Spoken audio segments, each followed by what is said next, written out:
Hi guys, welcome back to my YouTube channel.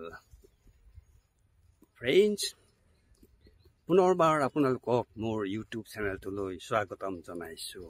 আশা কৰো আপোনালোক যেনে আছে, যতি আছে, কুশলে আছে। বৰ্তমান মই মাকুমত আছোহি। এই মাকুম হৈছে তিনচুকীয়া ডিষ্ট্ৰিক্টত পৰা। চীনা ভাষাত এই মাকুম শব্দটোৰ অৰ্থ হৈছে মিটিং পইণ্ট। এই মাকুম ৰেল ষ্টেচনৰ ওচৰতে আছে চীনা গাঁও এখন, যিখন চীনা লোকে অতীতত বসবাস কৰিছিলে।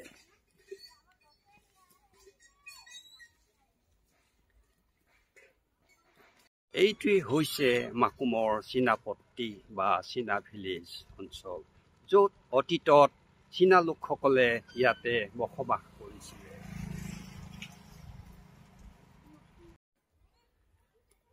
ইংৰাজসকলে ভাৰত চীন সীমান্তত 19শ শতিকাত চিংফু অঞ্চলত চাহ গছৰ আৱিষ্কাৰ কৰে আৰু অসমৰ জলবায়ু চাহ গছৰ অনুকূলে থকাৰ কাৰণে তেওঁলোকে অসমতো এই চাহ গছৰ খেতি কৰাৰ মনস্থ কৰে আৰু এই ক্ষেত্ৰত চীনা লোকসকল এক্সপাৰ্ট হোৱাৰ কাৰণে চীনা লোকসকলৰ কিছুসংখ্যকক অসমলৈ লৈ আনি ইয়াত চাহ বাগানৰ খেতি আৰম্ভ কৰে।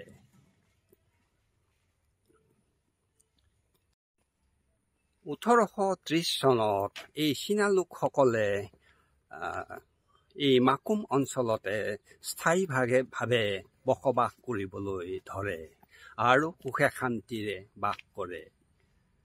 কিন্তু 1962 চনত চীন ভাৰতৰ যুদ্ধত এই অঞ্চলটোত থকা চীনা লোকসকল যথেষ্ট ভয় আৰু শংকাৰ মাজৰে দিন অতিবাহিত কৰিছিলে, কাৰণ ইয়াত থকা অন্যান্য জনগোষ্ঠীয় লোকসকলে তেওঁলোকক এই ভাৰত চীন যুদ্ধৰ কাৰণে সন্দেহৰ চকুৰে চাইছিলে। ভাৰত চীন যুদ্ধৰ সময়তে চৰকাৰে ইয়াৰ লোকসকলৰ কিছুসংখ্যকক নি ৰাজস্থানৰ ডিটেনশ্যন কেম্পত ৰাখিছিলে আৰু আন কিছুমানক সীমান্তৰ সিপাৰে পুনৰ চীন দেশত প্ৰেৰণ কৰে। গতিকে এইটো এনেকুৱা অৱস্থাত তেওঁলোকে যথেষ্ট পৰিমাণে ভয় আৰু শংকাৰে দিন নিয়াব ধৰিছিলে। পিছলৈ যুদ্ধ খাম কটাৰ লগে লগে পৰিস্থিতি খাম কাটে আৰু পুনৰ তেওঁলোকে ইয়াত শান্তিৰে বসবাস কৰিবলৈ ধৰে।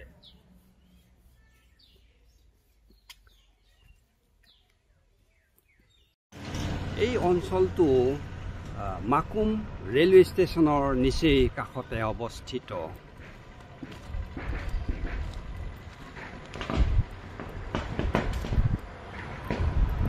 বৰ্তমান এই অঞ্চলত চীনা লোক দুই এজনহে পোৱা যায়। বহু বেছি সংখ্যকেই এই ঠাইৰ পৰা স্থানান্তৰিত হৈ অন্য ঠাইলৈ গুচি যায়।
এইটো এটা চীনা লোকে নিৰ্মাণ কৰা ফেক্টৰী বৰ্তমান এই পৰিত্যক্ত অৱস্থাতে আছে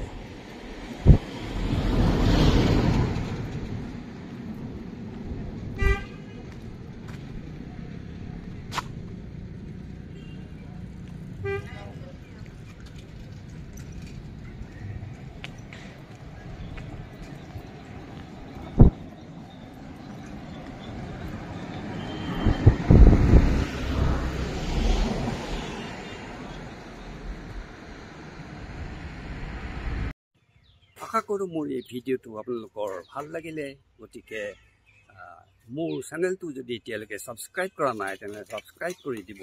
See you, bye bye.